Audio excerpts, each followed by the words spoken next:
Namaste. My name is Kirti, and on behalf of Himalayan Yoga Association, I welcome you all to this online teacher training course. I am a teacher here at Himalayan Yoga Association, and I will be taking you through the concepts and details of the human body and yoga altogether. Let's hope you enjoy this course. Let's start. Namaste and welcome back to the online yoga teacher training course. In the previous session, we discussed the evolution of yoga and how it went on to become the modern trend that it is in the present day. In today's session, we are going to go further in the history and the philosophy of yoga by understanding the first three sutras or the first three verses of the Patanjali's Yoga Sutra. But just like how we do it every day, we are going to chant the Gayatri mantra foremost before we start with everything else. Simply activate Chin Mudra, whether you're sitting on the floor or sitting on a chair. Join your index finger with your thumb, with your fingers flaring away from each other. Place the palms on your knees with your palms facing the ceiling. Close your eyes, lengthen your spine, and observe and question your posture while you're sitting and observing your breath. If you find out that you can improve your posture in this present state that you are in, adjust it quickly, adjust it consciously, and maintain the entire posture as it is so that you can focus on your breath completely undisturbed.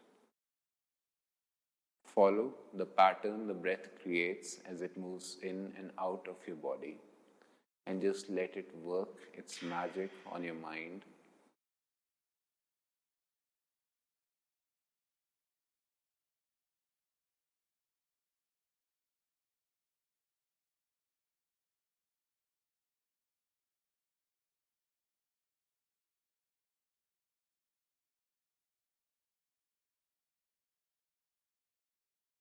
After a few deep and complete breaths, slowly bring your hands in front of your chest, fold your palms with your thumbs touching the heart center. Slowly breathe in and let's chant the Gayatri mantra together. Om Bhur Bhuva Swaha Tat Savitur Varenyam Bhargo Devasya Dhimahi Dhiyo yo na prachodayat.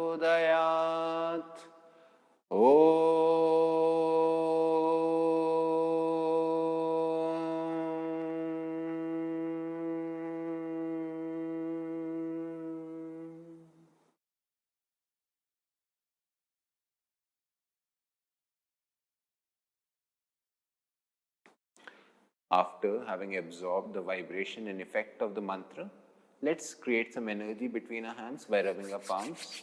Gently rub your palms against each other. And with your eyes closed, cover them with your palms and transfer this energy to your eyes. First hand, massage your face, the back of your neck, and anywhere else you wish to transfer this energy to.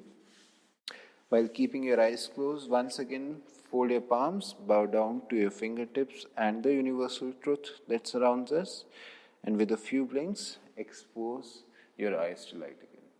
Welcome back. So, let's discuss something about Patanjali, who is also credited as the father of yoga. Please do not get confused. In one of the videos, I told you how Lord Shiva is the creator of yoga. Lord Shiva is actually the creator of yoga. That is why he is credited as the Adi Yogi or the first yogi. But Patanjali, who in the classical phase of yoga, or we can also say that Patanjali started the classical phase of yoga because he took the pains to collect all of the information, the teachings, the techniques, the effects, everything together from the pre-classical era of yoga, compiled it all together in one very streamlined fashion, and that became the guideline or the cheat book for the entire universe to follow the practices of yoga from that point onwards. Because of this very reason, Patanjali, even though is not the creator of yoga, but he compiled the entire thing all together, he is credited as the father of yoga, or we can also say he is credited as the father of modern yoga, because his verses were the backbone, or we can say the roots of all the yogic teachings that is circulating in the world today.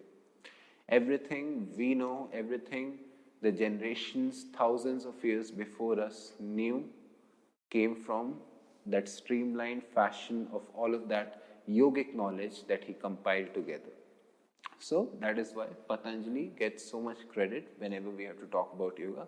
And that is why, because it was the very first streamlined compilation of all of the sutras, Patanjali's Yoga Sutras will always remain immortal. They will always be the final thing or the first thing which everyone can refer to anytime they're trying to clear the doubt. Granted, they are well versed in Sanskrit, because all of these verses are mentioned in Sanskrit. The second thing that you need to remember is there is no wrong answers when it comes to philosophy, because this whole knowledge has been compiled together as a philosophical test. At the end of the day, these sutras are a reflection of what the sage Patanjali must have thought about in his own head before putting it down on paper. So whatever you're able to translate, the closest translation is what yoga is, or what yoga has become, from the translation of those different shlokas, different verses of the Patanjali's Yoga Sutras.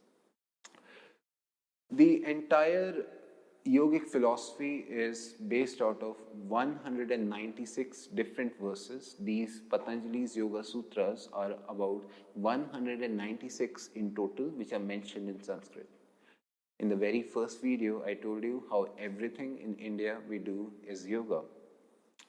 Why? Because Sanskrit as a language itself is yoga.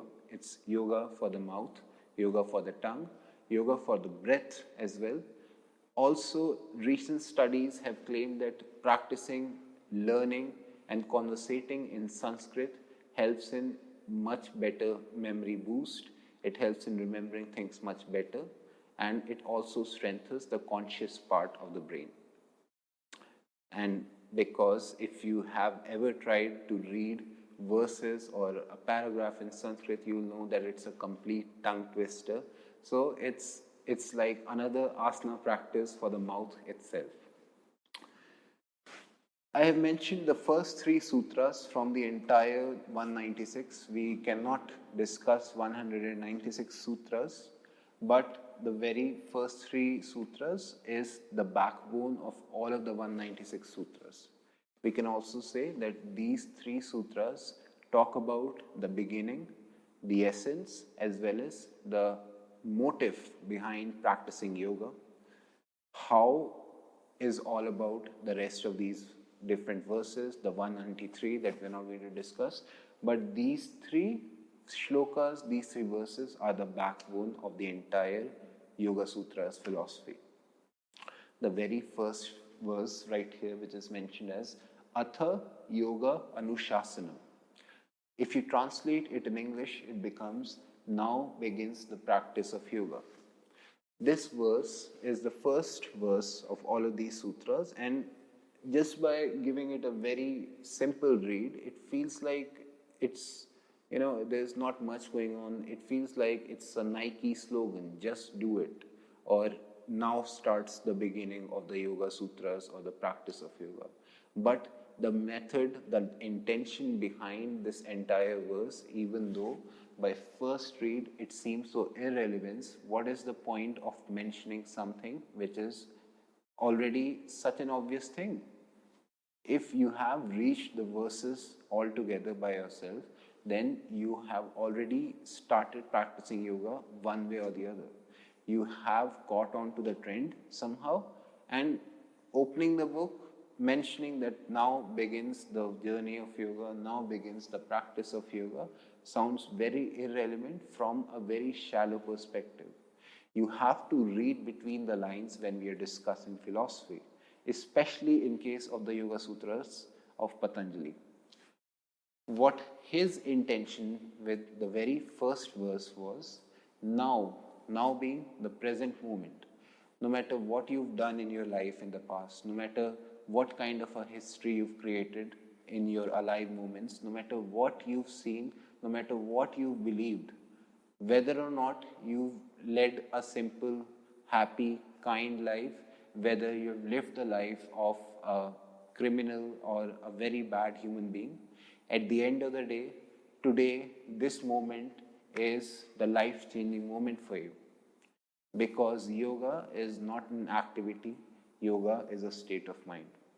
Anytime you decide on walking on the journey or the path of yoga can be a life-changing moment from you. Maybe, of course, it will not change the past that you've lived, but it can very easily design or change the future that you've always foreseen or created with your actions. Like I said, yoga helps in purifying the soul by cleansing the karma. Now, here in this case refers to your state of mind and the state of mind that you decide to be in the future. Begins goes well with the very first word. Now, this moment is the moment of change for you. The practice.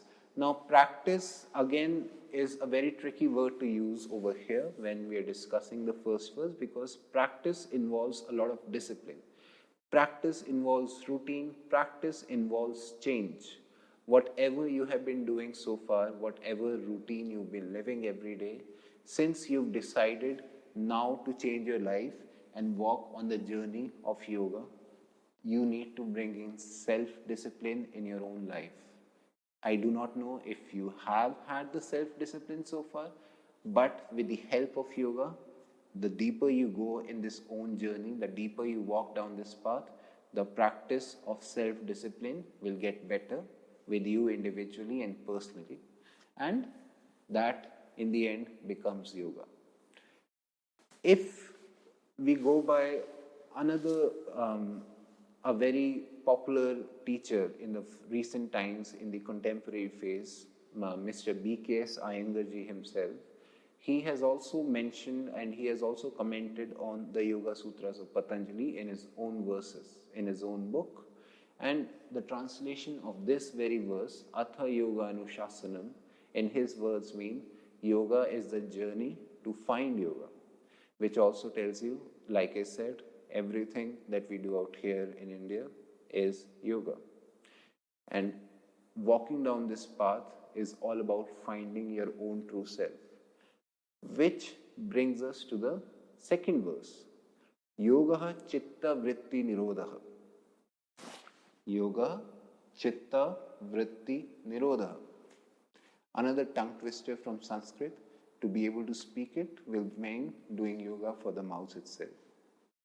If we translate the second verse, yoga chitta vritti nirodha, then it means yoga removes the fluctuations of the mind. Here, chitta means the mind, vritti means fluctuations, and nirodha means removes, restrains, or controls. Nirodha, if translated in English, becomes to control, to remove, or to restrain somehow. Yoga, as the name suggests, means yoga. So, in simple words, by the practice of yoga, you can easily remove the fluctuations of the mind. In the end, like I've always told you, our mind, the entire universe that we surround ourselves in lives inside our mind. Our mind is the driver. This physical body that we live in is the vehicle that the mind is driving. Whatever the mind decides, this physical body does. Without a driver, this vehicle will not move at all. Without this body or without this vehicle, this mind will not have any purpose. It will keep creating things inside without giving it any shape, structure, or interaction. These vrittis or the fluctuations are what the modern mind is suffering from most in today's time. People are disturbed because of so many things in life. Everything that we involve ourselves in is stressing us out. The common problems in today's mind still are anxiety, hypertension, depression, ego, and anger. So many emotions, different types of emotions that you are not able to control, but they always get created inside these mind. The ability to be able to control emotions holds the key to how you're going to interact with the world. The ability to control your emotions decides what kind of decision you are going to take. If you're able to control your emotions at a time of need, you can easily control the actions you're taking.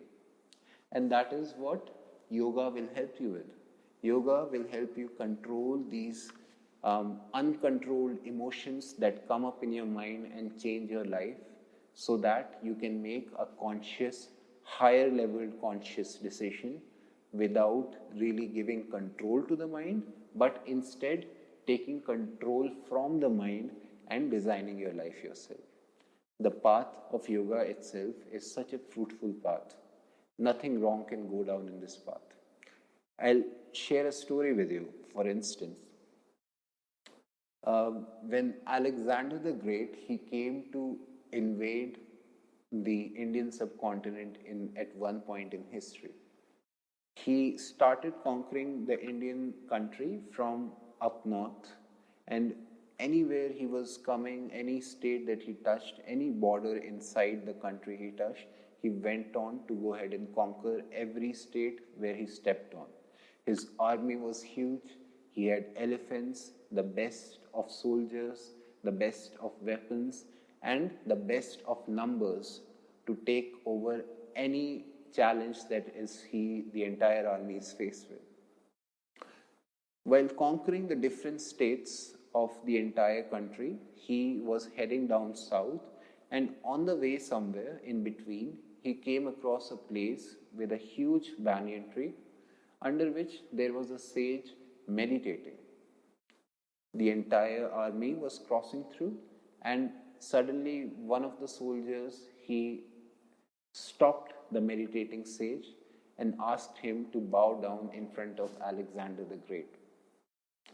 Alexander the Great, he asked, who is Alexander the Great? The sage, who was oblivious of everything that was happening around him, who was oblivious of everything that was happening in the world at that time, was simply immersed in the whole activity of meditation, stillness, not losing his own conscience to the outside world. He was immersed inside his own self. He did not know who Alexander the Great was, and Alexander the Great was conquering the entire country from up north and was on his way to conquer the rest of the country. And he was definitely unstoppable.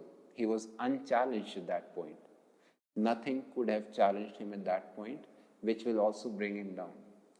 But this single man with no weapons in his arms, he was not even wearing much clothes, not enough to cover his entire body, sitting under a tree with no other people around him, nothing that he held more to his life except for his own breath, questioned the man himself, who is Alexander the Great. And then one of the soldiers, the same soldier who disturbed this meditating sage, he went on to tell him that this is Alexander the Great.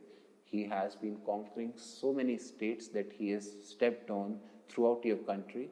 He has killed thousands of people in battle so far, and if you do not bow down to him, then you will also follow the taste of death.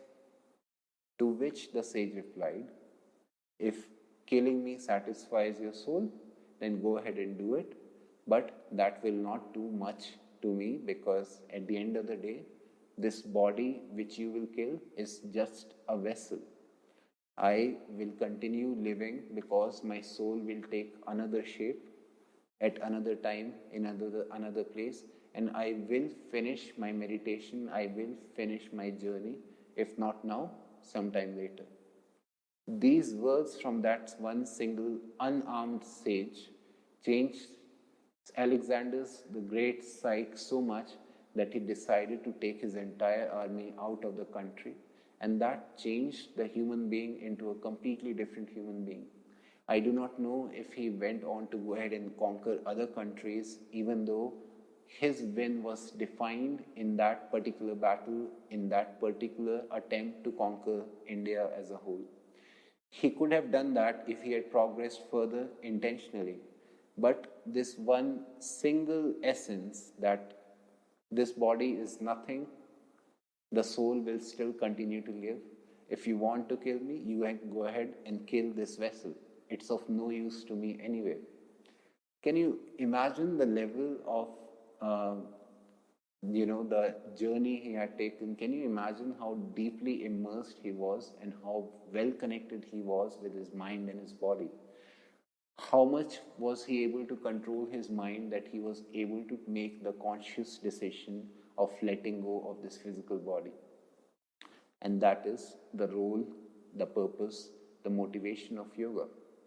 With the help of yoga, you can decide on what is the right thing to do, what will help you, what can be the possibility in any possible case without being overpowered by your emotions, without holding on to this whole physical body, without holding on to this physical self that is I, your own particular ego, or without giving much credit to this single vessel that we walk around with.